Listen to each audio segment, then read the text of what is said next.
नमस्कार विद्यार्थी मित्रांनो, तुळजाभवानी माध्यमिक विद्यालय संत ज्ञानेश्वर नगर लातूर व्हिडिओ तासिकेमध्ये आपल्या सर्वांचं स्वागत आहे। मी SD धोपे। आज आपण इयत्ता 8वी मधील विषय सामान्य विज्ञान जो आपल्या सर्वांचा आवडता विषय आहे बाळांनो, त्यामध्ये पहा पाठ क्रमांक 17 वा आपला सुरू आहे मानवनिर्मित पदार्थ। म्हणजे पहा आपल्या घरामधील किंवा शाळेतील किंवा आपल्या सभोवताली आढळणाऱ्या ज्या काही वस्तू आहेत म्हणजे जे काही वस्तू म्हणजे कोणत्या आढळणाऱ्या जे काही मानवनिर्मित वस्तूंची यादी आपल्याला तयार करायची होती, ती मागच्या तासिकेमध्ये आपण तयार केली होती बाळांनो। म्हणजे आपल्या दैनंदिन व्यवहारामध्ये अनेक प्रकारच्या वस्तू आपण वापरतो, जसे की लाकूड असेल, काच असेल, प्लास्टिक असेल, धागे असतील, सुती कापड असेल, धातू असेल, रबर असेल, अशा अनेक पदार्थांपासून बनलेल्या त्या वस्तू असतात। आणि त्यापैकी लाकूड, खनिजे आणि पाणी, लाकूड, खनिजे आणि पाणी यासारखे जे काही पदार्थ आहेत ते नैसर्गिकरित्या उपलब्ध होतात, म्हणून त्यांना आपण निसर्ग निर्मित पदार्थ असं म्हणू शकतो बाळांनो। मानवाने नैसर्गिक पदार्थावरती प्रयोगशाळेमध्ये संशोधन केले व या संशोधनाचा उपयोग करून कारखान्यामध्ये वेगवेगळ्या पदार्थाचे उत्पादन करण्यात आले आणि अशा प्रकारे तयार करण्यात आलेल्या पदार्थांना आपण मानवनिर्मित पदार्थ असं म्हणतो। जसे की मानवाने कारखान्यामध्ये तयार केलेले जे पदार्थ आहेत काच असेल, प्लास्टिक असेल, कृत्रिम धागे असतील, थर्मोकॉल असेल, प्लास्टिक असेल इत्यादी पदार्थ हे मानवाने म्हणजे स्वतः बनवलेले कारखान्यामध्ये। मग याचा अभ्यास करत असताना आपण ते प्लास्टिकचा आपण अभ्यास केला बाळांनो, त्या प्लास्टिकचे प्रकार बघितले, प्लास्टिकचा उपयोग आपण अभ्यासला। मग काच कशाला म्हणतात आणि त्या काचाचे प्रकार, तर काच पहा की सिलिका काच, काचाचे प्रकार पहा सिलिका काच, बोरोसिलिकेट काच, पुन्हा शिसेयुक्त काच, प्रकाशीय काच, रंगीत काच आणि संस्कारित काच असे एकूण 7 प्रकार पडतात या काचेचे आणि त्यांचे उपयोग जे आहेत त्या उपयोगाचा देखील आपला अभ्यास करणं गरजेचं आहे। मग त्यापैकी पहिला काच आहे सिलिका काच। मग हा जो काही सिलिका काच आहे, सिलिका काच, या सिलिकाचा जो काही सिलिका आहे या सिलिकाचा वापर करून तयार केली जाते सिलिका काच। म्हणजे सिलिकाचा वापर करून ही सिलिका काच तयार केली जाते। म्हणजे सिलिका काचेपासून तयार केलेल्या वस्तू जो आहेत, सिलिका काचेपासून तयार केलेल्या ज्या वस्तू आहेत त्या वस्तू उष्णतेमुळे अत्यल्प प्रसरण पावतात। आम्लारीचा त्यावर काही परिणाम होत नाही त्या सिलिका काचावरती। म्हणून प्रयोगशाळेमध्ये जे काही काचेच्या वस्तू असतात, चंचू पात्र असेल, परीक्षा नळी असेल, वेगवेगळे पात्र असतील, बर्नरचे जे आपण जे तापवतो ते असेल, म्हणजे प्रयोगशाळेतील काचेच्या जे काही वस्तू असतात तयार करण्यासाठी त्या जे काही सिलिका काच आहे त्या काच त्या ठिकाणी वापरली जाते बघा, कारण त्यावरती आम्ल किंवा आम्लारीचा कुठलाही परिणाम त्या सिलिका काचावरती होत नाही। मग त्यानंतर आहे दुसरा बोरोसिलिकेट काच। मग वाळू, सोडा, बोरिक ऑक्साइड आणि ॲल्युमिनियम ऑक्साइड त्याचबरोबर त्यांचे मिश्रण वितळून बोरोसिलिकेट काच तयार करण्यात येते। औषधांवर या काचेचा परिणाम होत नाही।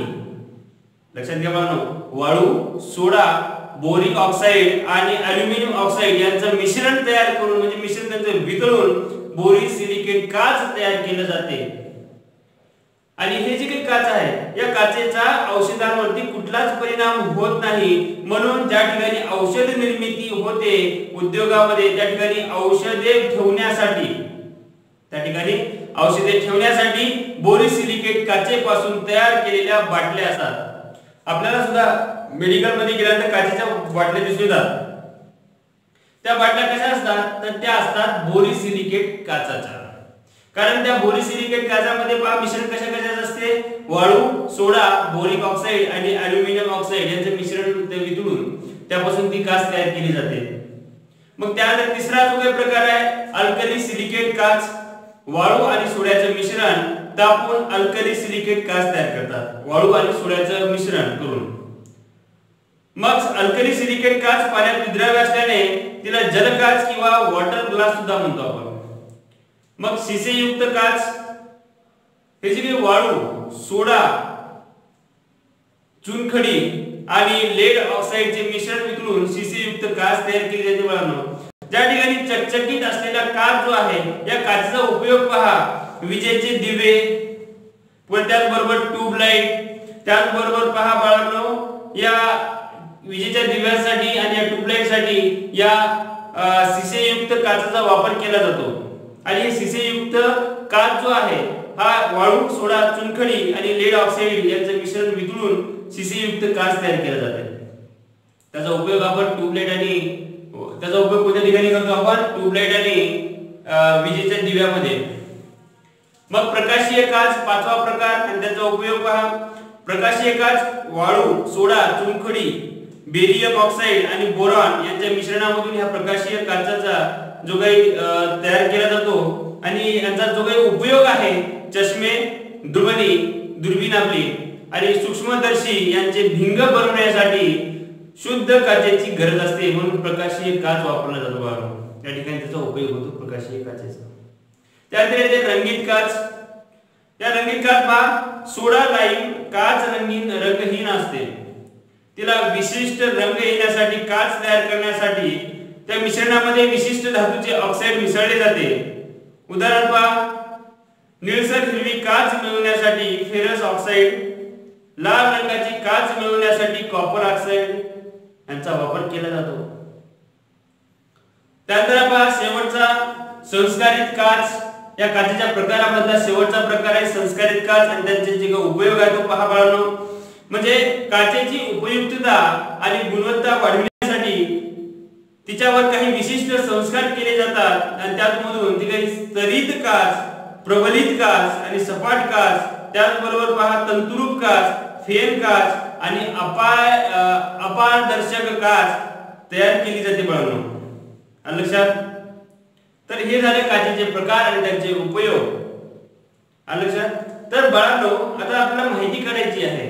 आता हा पाठ जो काही मानवनिर्मित पदार्थ आहे हा पाठ आजच्या या तासिकेमध्ये संपवतो आपला. तर या आपल्याला घरी बसल्याचा अभ्यास करायचे आहे की सूर्यप्रकाशामुळे जे अपघटन, म्हणजे सूर्यप्रकाशामुळे अपघटन होऊ नये म्हणून काही विशिष्ट पदार्थ कोणत्या प्रकारच्या म्हणजे काचेच्या बाटलीमध्ये साठवतात याची माहिती मिळवायची आपल्याला. त्यानंतर रस्ता अपघातामध्ये इजा होऊ नये म्हणून वाहनामध्ये कोणत्या प्रकारची काच वापरली जाते याची देखील आपल्याला माहिती मिळवायची बाळांनो. आलं लक्षात? तर आज आपण इथे थांबू बाळांनो. आज आपण काचेचे प्रकार आणि त्यांचे उपयोग हे आज आपण शेवटचा जो काही भाग राहिला होता आपला शेवटचा पॉइंट तो आज आपण अभ्यास केला बाळांनो. राहिला जो काही नवीन जो काही पाठ आहे पाठ क्रमांक 18 आपण उद्याच्या तासिकेमध्ये सुरुवात करू. तर नमस्कार, स्टे होम, स्टे सेफ. धन्यवाद.